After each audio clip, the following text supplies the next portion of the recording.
সব সময় মাছের ঝোল, চচ্চড়ি, ভাজা এগুলো তো খেয়ে থাকি। তো আজ চলো না একটু চপ করে খাই। মাছের চপ খেতে ভীষণ ভালো লাগে। তো আজকেই চলে এলাম মাছের চপ করতে, নিহেড়ে মাছের চপ। প্রথমে কেটে ধুয়ে আমি পরিষ্কার করে নিয়েছি, আর ঠিক পিসগুলো আমি এইভাবে করে নিয়েছি।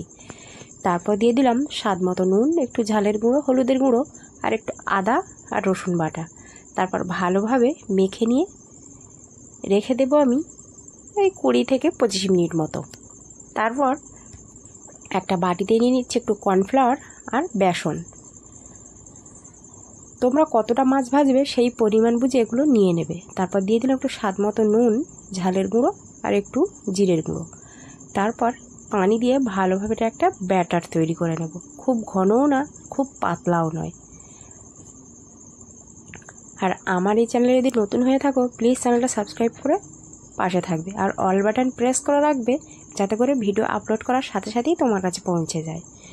তো সেই ম্যারিনেট করা মাছগুলোতে একটু আবার লেবুর রস দিয়ে দিলাম, দিয়ে আবার একটু ভালোভাবে মেখে নিলাম। তো যে ব্যাটারটা করে রেখেছিলাম প্রত্যেকটা মাছ সেই ব্যাটারের মধ্যে চুবিয়ে নিয়েছি, আর আগে থেকে তেল গরম করে রেখেছিলাম সেই তেলের মধ্যে প্রত্যেকটা মাছ একে একে ছেড়ে দিয়েছি। এক পাশ হয়ে গেলে আর একটা পাশ উল্টিয়ে দিচ্ছি। এইভাবে নিহেড়ে মাছ একবার হলেও বাড়িতে চপ করে খেয়ে দেখো।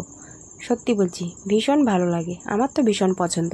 আর কার কার নিহেড়ে মাছ এইভাবে চপ খেতে ভালো লাগে প্লিজ কমেন্টে জানাবে।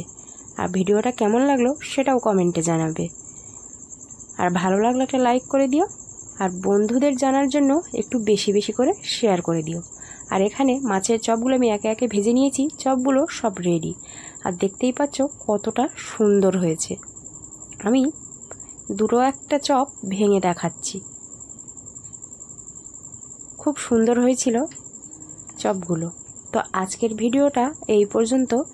দেখা হবে হয়তো আবার অন্য কোনো রান্নার ভিডিও। আসসালামু আলাইকুম, খোদা হাফেজ।